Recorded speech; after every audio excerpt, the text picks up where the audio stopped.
tour. And we have one purpose tonight, and that one purpose is delivering the message that God is Almighty. Everything that ever was, is now, or ever will be, was made by God. Everything that ever happened, is happening right now, or ever will happen, was made to happen by God. God has a master plan for all time and all creation. God is Almighty. And again, that is the message, that God is Almighty. Now, we're going to spend the next hour or so just talking about that message and what that message means to each and every last one of us. The tour is brought to you by, and if I can get this to work in here. All right. It's sponsored by the Society of Knowledge Incorporated. And maybe I might need to move over here and get a little bit closer. Okay, it's sponsored by the Society of Knowledge Incorporated. The Society is an interdenominational religious spiritual organization. Our members come from various different religious and spiritual backgrounds. We have various different religious and spiritual beliefs. Although we have different backgrounds and they have different beliefs, there's one belief that we share. There's one piece of knowledge that we hold in common, and that's the knowledge that there is a being. By no matter what name we may have been taught to call that being, by no matter what name we may have come to know that being, we know that there is a being that possesses not some of the power, not most of the power, but all of the power. We know that there is indeed an almighty being. That's what brought the members of the society together. And the society was actually incorporated here in the state of Louisiana 35 years ago, in 1979. And the work that is done in those 35 years is sponsored a program that you all may have heard of called the Free Tutoring Program. The Free Tutoring Program was based for a while as St. Mark's Community Center.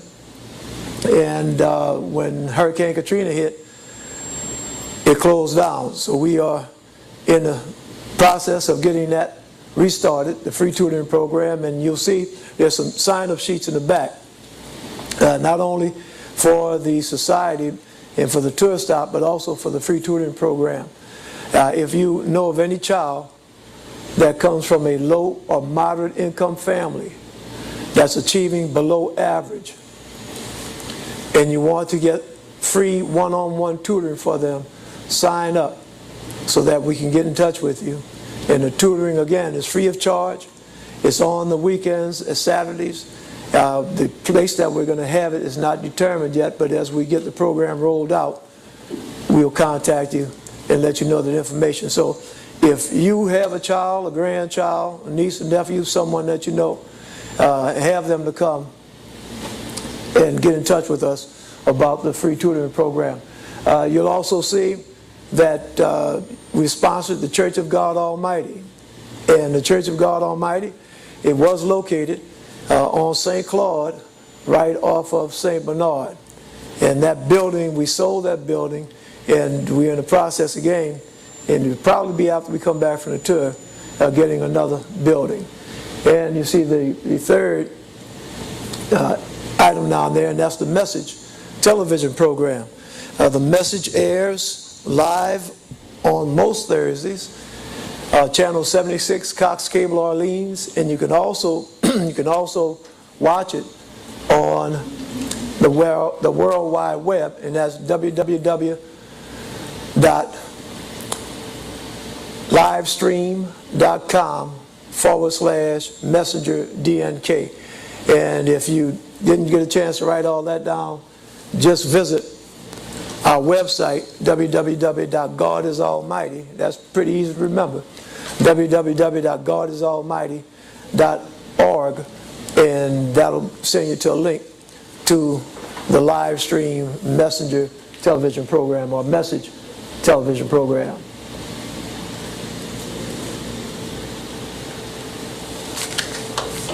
All right, it's going to work sooner or later. Might need some batteries in there.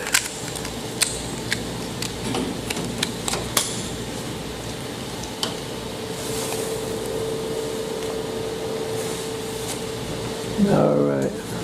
Well, we have to go the old-fashioned way. All right, tonight, what we're going to do tonight is we're going to have a free and open discussion about God from a religious perspective and a scientific perspective. Some of the topics that we'll touch on: is God real? Where is God? What does God look like? Is God almighty? If God is almighty, does God make evil? Are the supernatural powers, wizards, sorcerers, and miracles written about in the Bible, Torah, and Quran, and other sacred books real? Do they exist today? Are supernatural, spiritual healing and miracles occurring today in the year 2014? And there are a lot of us have been raised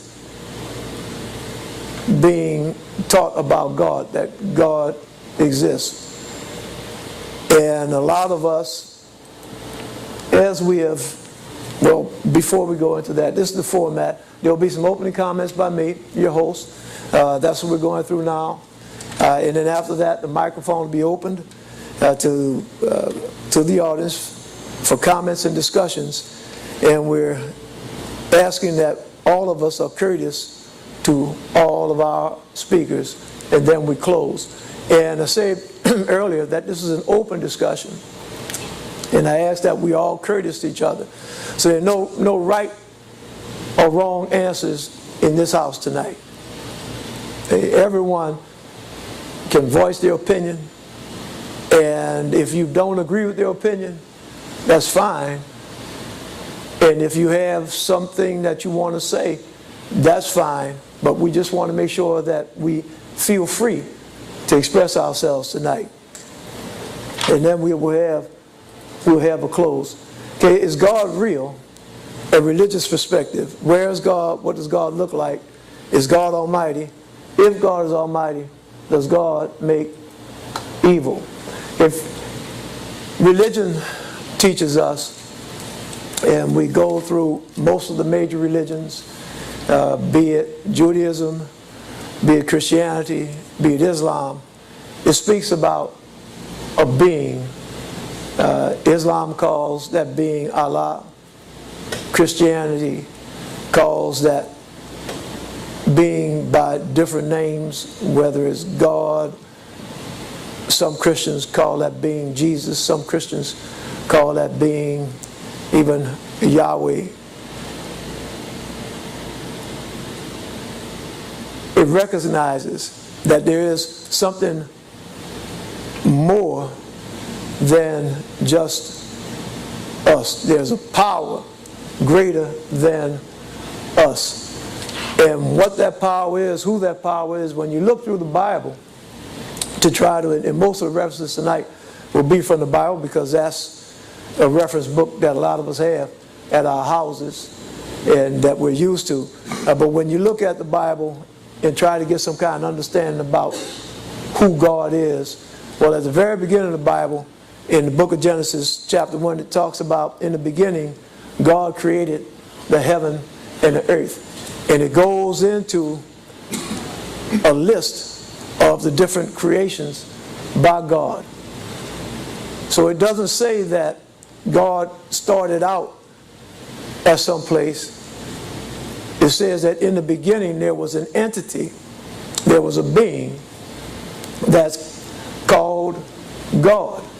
And when we read the Bible, something that we ought to be aware of is that, number one, all of the studying that I've done, I've not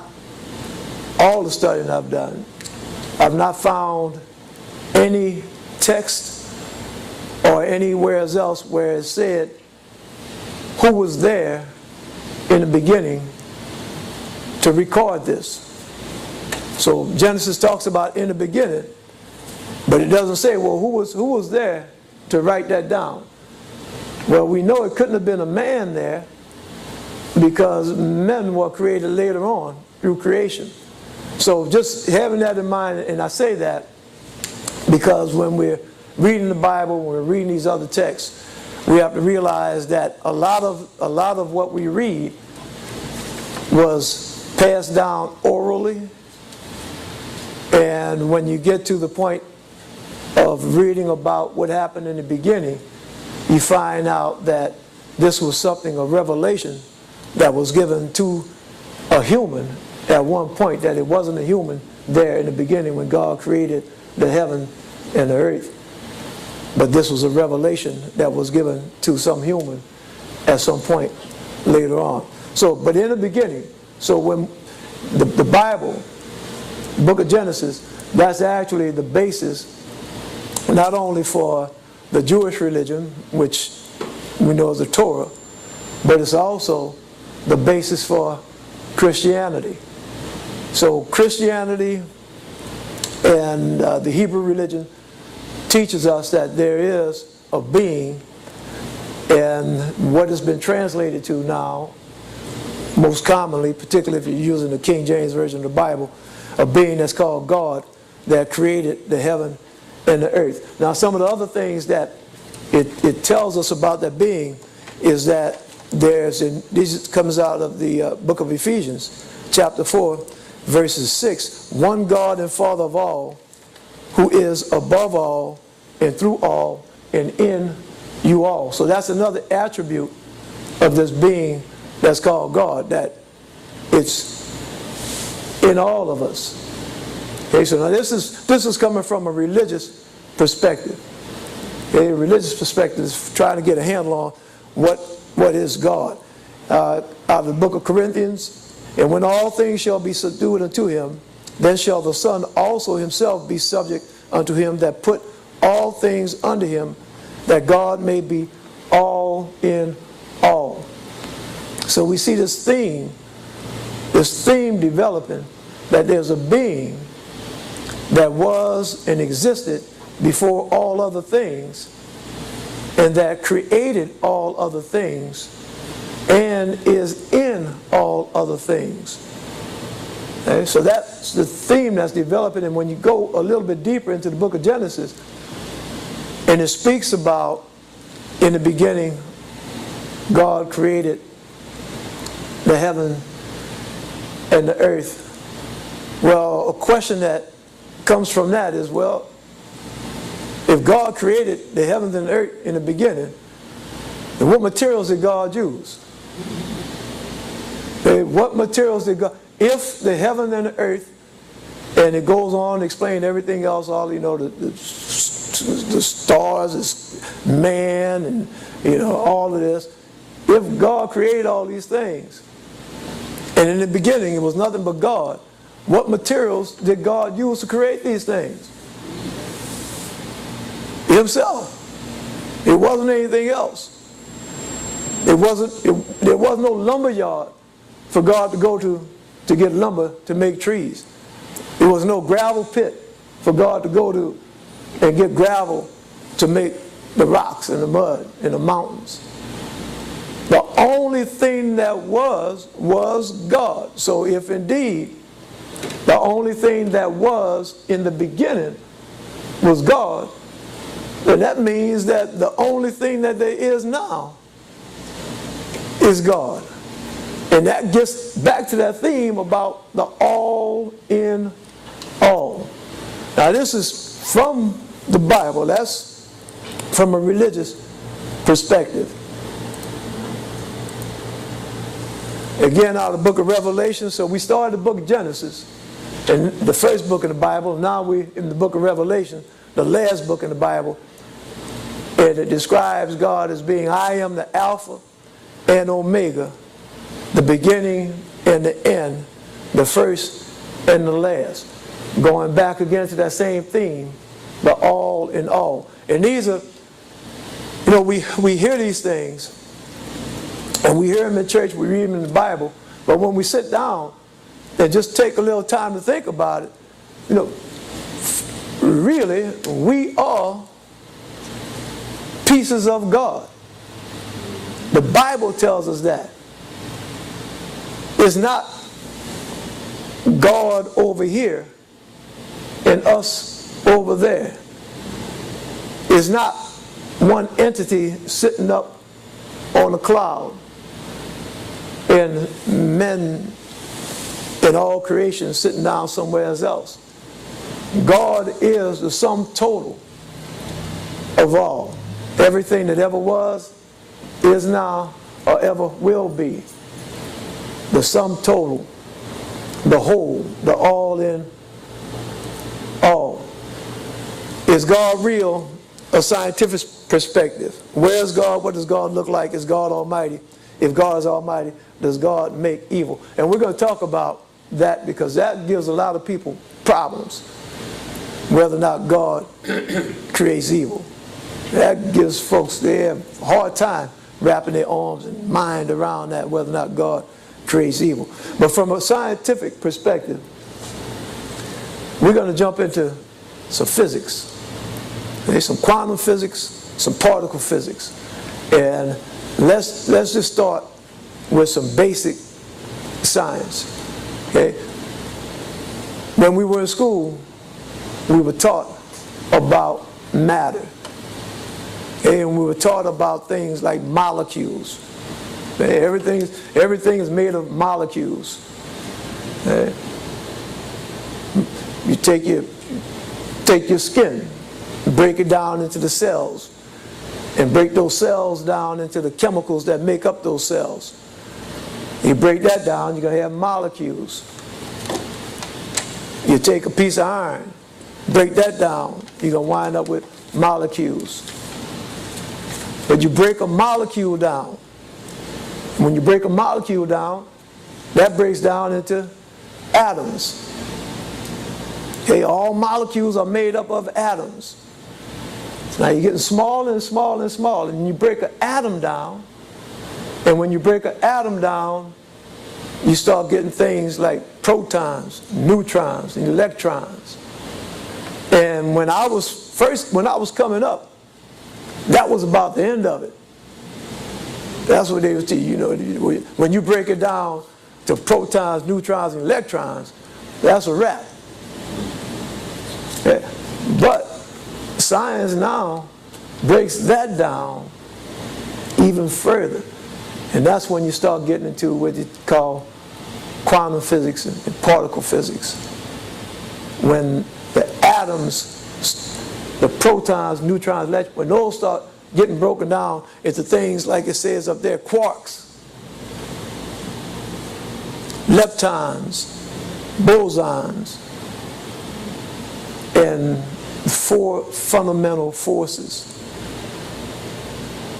And that last one, at least the one before that where you see bosons, some of you may have heard about this multi-billion-dollar project that a conglomeration of scientists from all over the world have been working on in Switzerland. And it's called the Hadron Collider. And what that is that scientists, using science, have determined that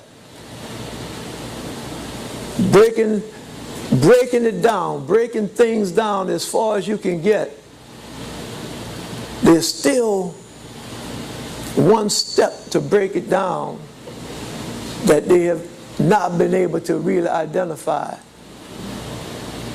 And they've come up with all kinds of theories and calculations, and what they've come up with, that there's this missing link, is what they call the Higgs boson. And that Higgs boson, guess what the nickname, anybody the nickname for that Higgs boson?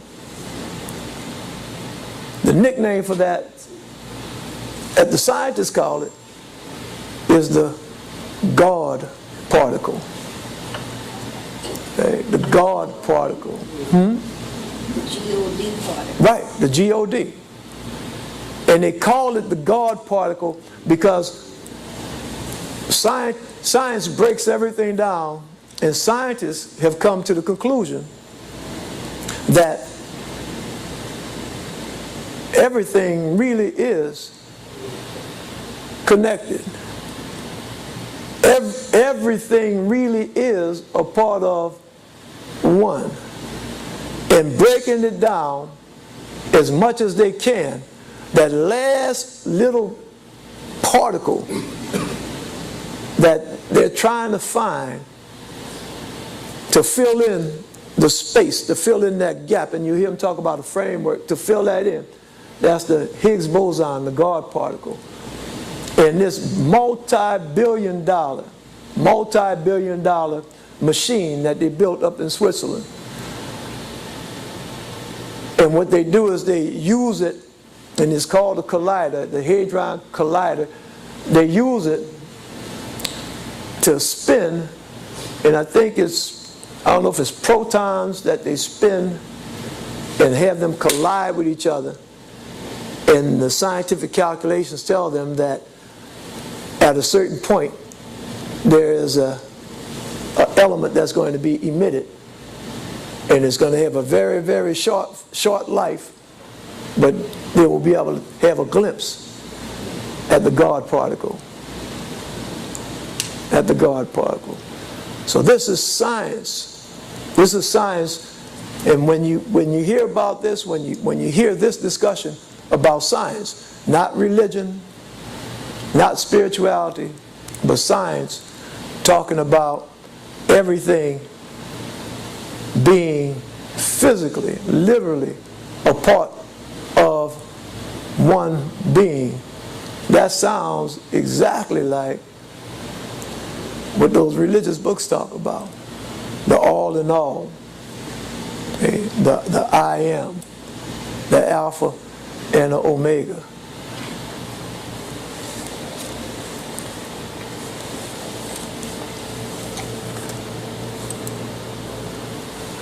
There is no empty space. You know, everything I was saying just now about you know, the particle physics and bosons and the rest of that, and everything being physically connected, everything is part of one body. Those of you that still remember some science, for every action there is an opposite and equal reaction. Look, I'm standing up here right now. Y'all sitting there. That computer's over there. And this piece of paper is over here. Now I'm going to show you something. This is an experiment I'm getting ready to do. Okay?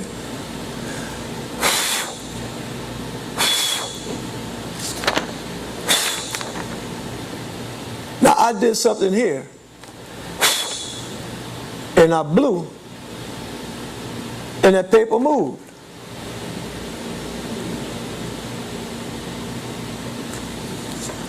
I'm going to do it again, because y'all might have missed that. Now, did y'all see me take my hand and move that paper? Something moved that paper. Something moved it. And y'all say, yeah, dummy, something moved it. Your breath, you sucked in the air. That's what moved that paper. You're right. I sucked in air.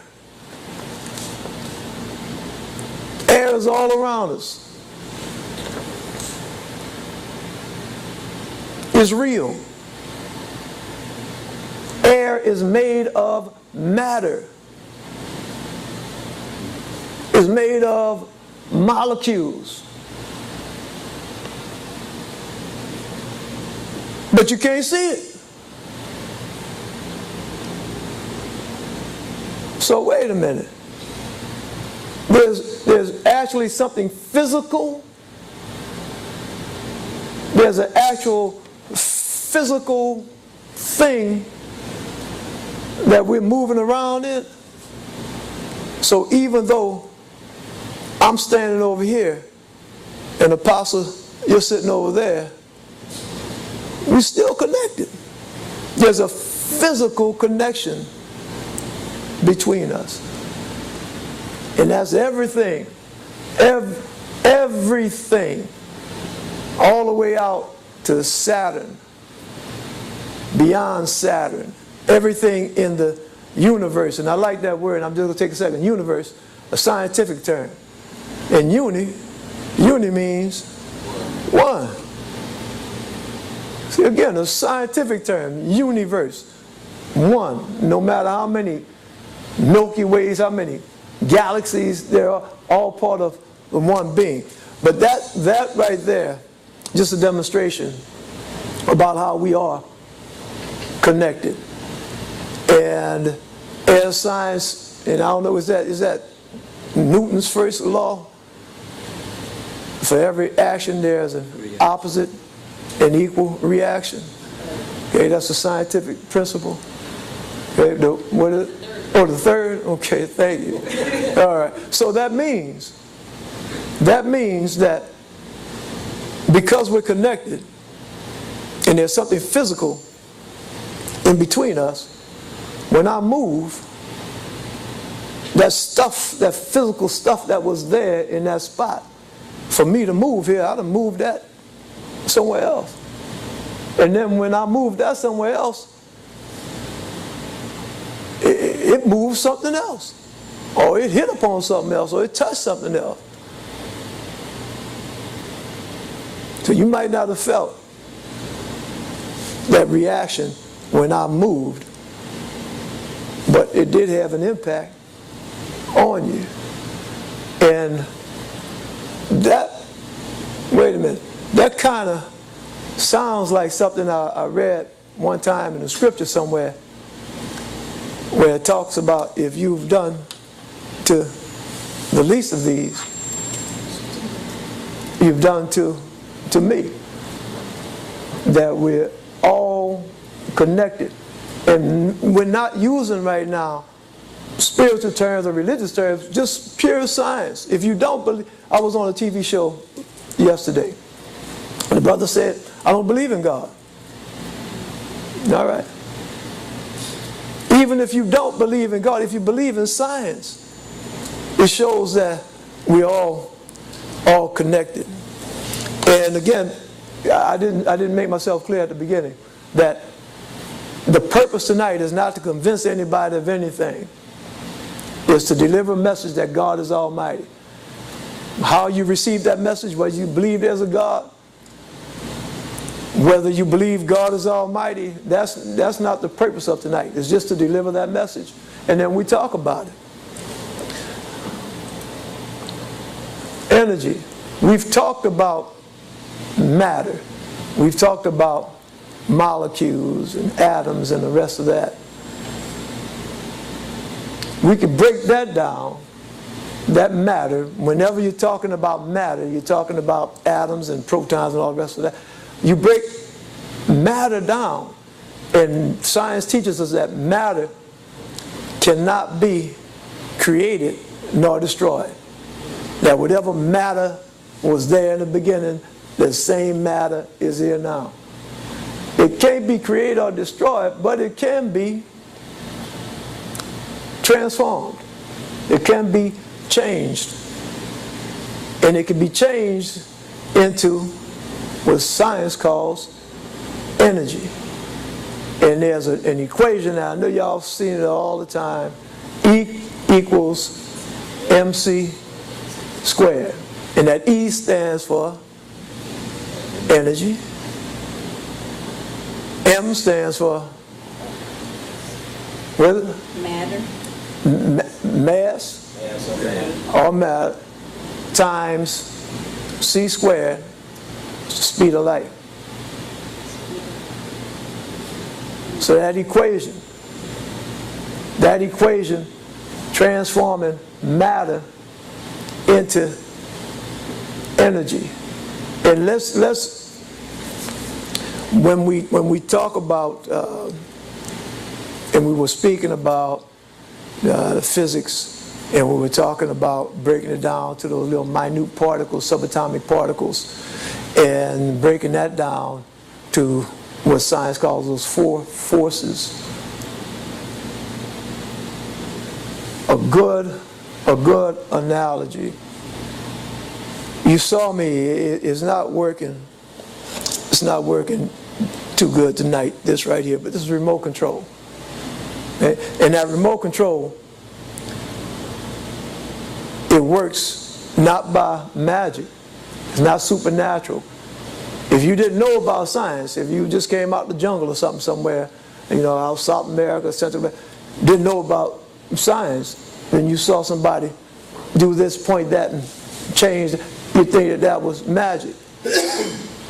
But no, it's not magic. It's pure science. And a remote control works by waves. Okay, it works by waves. When I press a button on here, if the batteries were working, when I press the button on here, it will close a circuit and it will create a wave that will come out of here. And that wave, even though I can't see it and we can't see it, that wave will go to the computer or to the projector, and there's a receiver inside of there that will pick that wave up and close a circuit on there and cause a function. These waves. Me talking, that's a wave. It's a sound wave.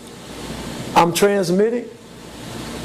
My vocal cords are causing the air to move. That moving air is hitting your eardrum. Your eardrum is changing that vibration into electrical impulses that's traveling to your brain. Energy. Okay? Energy, pure energy. All different kinds of waves. Sound waves, radio waves, light waves, electromagnetic waves. And that last one, brain waves. And before I go into the brain waves, last week, or maybe earlier this week, they were speaking about, in the news, they were talking about some unusual activity on the sun. Some unusual activity. They said one of the largest, if not the largest, eruptions that they've seen on the sun. Now, as far as the sun is away from us, there are waves that are being emitted from that are impacting us here on Earth. And now let's go into brain waves, and I'm going to try to speed things up a little bit, give us a chance to have some open dialogue about this. But I talked a minute ago about how we're all connected physically. Your brain, the way your brain operates, it operates through waves, electrical activity. Your brain fires electrical impulses. They're called synapses. And that's how you think. When you have a thought, there's an electrical process that goes on inside your head. Now guess what? Guess what's happened? Okay, you know, I said it goes on inside your head. It's gotten to the point right now, whereas science has known this for a while, but they're just refining it, that those brain waves are not confined to the inside of your head. Those brain waves actually come out your head. I mean, this is science that I'm talking about. When you go to the doctor and you see, if you may have had it yourself, and they put electrodes and sensors on your skin to see your brain activity, how your brain's functioning. It's picking up. It's not only picking up signals from your skin, but it's picking up what's going on in your brain. Okay? Now, it's gotten to the point now, and this was, they've been doing this for a while, but it's just starting to slowly leak out to the public. It's gotten to the point now, and it was on TV about 2 weeks ago on the news, and it was showing that there's a device that they're developing now for quadriplegics. And this is a device that is like a headband, the same thing we talk about the sensors, that picks up the quadriplegic's thoughts. It's not based upon movement at all. It's based purely on the brain. And what they're doing is they're teaching these quadriplegics how to just focus on a particular thought. And the thought is, it might be, they tell them to think about a flower and just focus on a flower. And whatever that electrical pattern is that's picked up by those sensors, they run that to the computer. And they program the computer that whenever it picks up that electrical pattern, to translate that into, I want to move left or I want to move right. And they're training these quadriplegics to be able to communicate by focusing their brain and mapping out those brain patterns and translating that into different commands for the computer. Commands that can move the cursor around on a computer. Commands that can do all different types of things. Now that's what was reported on the news.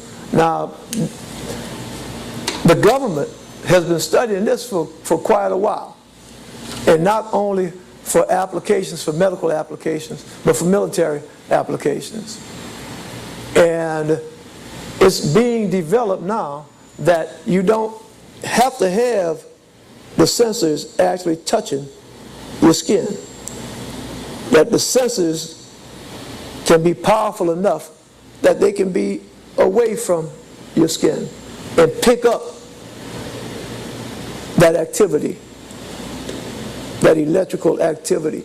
And they're trying to develop this so that fighter pilots, when they're up in the planes, you know, they don't have to use their hands. They can just think and operate the controls of the plane. Now, what that tells us that those brain waves are constantly coming out of us. It's nothing that we're doing consciously. And just like we talked about it earlier, for everything there's an action and a reaction. For every action there's a reaction. Those brain waves coming out, not only are we transmitting those brain waves, but we're receiving them. And this is where we come to the universal mind. The universal mind. That our thoughts, you know, I don't know if you ever sat down and thought, but where do our thoughts come from? They say control your thoughts. Well, where do our thoughts come from? Well, just like a computer, we have different input devices. Okay? Our eyes, ears, skin, smell. We smell something, it gets us to thinking about it. We hear something, it gets us to thinking and thought on that. But sometimes thoughts come into our head, and it's not because of something we saw or heard or anything else like that. All of us being connected through that universal wireless network. All of us, just like that computer, receiving wireless signals. All of us receiving these wireless signals. Again, coming down to just a little bit of understanding about who we are and what we are. And we started out talking about all a part of the one being, all a part of the one being that various religions call God. Everything vibrates, gives off waves. The human body, transmitter and receiver, brain waves not confined to the inside of the skull. And again, just talked about the universal wireless web. Now, moving on and coming close to just opening things up a little bit here, supernatural powers. Okay. Some of us in here consider ourselves to be Christians. Now, if you are a true Christian, and if you truly believe the Bible, then you believe there are supernatural powers. Okay, because the Bible tells us there are supernatural powers. The Bible tells us that they are sorcerers and wizards. It tells us that there are things that happen. Sometimes they call them miracles. If it's a good guy in the Bible, it's a miracle that occurred. If it's a bad guy in the Bible, it's some sorcery or some witchcraft. But these are supernatural things that occur. If you believe the Bible says that back in the days of Moses, that there were supernatural things that Moses could do. They say he threw down his staff, and the staff turned into a serpent. They say Pharaoh's men threw their staffs down, they turned into serpents. So they're doing supernatural stuff. And so the question comes, either the Bible is telling the truth, and there were supernatural things then, or the Bible's not telling the truth. If the Bible's telling the truth that there were supernatural things going on then, are they still going on today? The Bible talks about miracles going on back in those days. Are there miracles still going on? Folks in the, what's that, Koji? Pentecostals, they believe in supernatural things. Catholics believe in supernatural things. Jews believe in supernatural things. That's from a religious perspective. Now just dealing with, coming down again to science. Body is a chemical factory and generator of electrical power. Just like a battery, the body shoots out energy, waves, harness those waves. You heard me speak about the batteries in here going bad. Okay? Y'all know how a battery operates? Okay. I know y'all know, because there's a whole lot of folks up there. But I'm just going to say it with limited knowledge that I have. That a battery operates by chemical reactions. There are chemicals inside that battery. And this is an aside, something I haven't tried it out, but something I learned. See these AA batteries that's in here? I saw on the net, and somebody might have saw the same thing. Y'all can tell me if it's true. That these AA batteries, that, have you ever seen those square batteries, those 6-volt batteries? Okay.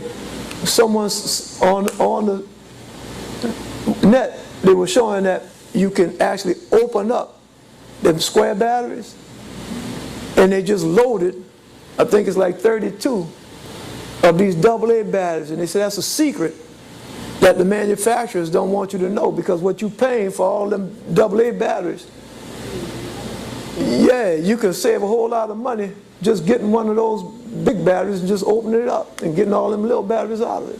But anyway, that's just something on the side. But this is inside our bodies. Our bodies are chemical factories. When we eat, our digestive system breaks it down and breaks it all the way down into chemicals, and then those chemicals go throughout our body and go to different cells. But there's a part of that process is the creation of energy, the creation of electricity. And as I spoke a few minutes ago about miracles and supernatural healing, when you pray, what are you doing when you pray? Okay. We can have that, brother Lazar. Back into the spirit's energy that is your atom that is coming from the universal atom. Transmitting energy, and we're focusing that energy. We're focusing it. In science, scientists have actually done studies by hooking electrodes up to people's brains, and you see a physical change in the brain when someone's praying hard. We see the same thing when it comes down to chanting. And just that focusing, and focusing that energy. The same energy that all of us have. And you know, I'm just something else about physics. The way a bomb works, okay? A bomb, you could have a small bomb the size of this, and you detonate it, and it releases enough energy to tear down this whole building. Because of that chemical reaction that occurs when that bomb is triggered, just a little small thing like this, release enough energy to tear down this whole building. How much energy do we have in us? How much energy? And if we knew how to focus that energy, what could we do? Well, Scripture says, Jesus said that if you have but the faith of a mustard seed, you could tell that mountain to move, and it moved. If we were able to, and what science says that we use less than 1/10 of our brain power, if we were able to really physically harness what we have, what would we be able to do? Now, coming down to miracles. You know, I read a lot. And something else I read recently, that now doctors are saying that, I think it's ultrasound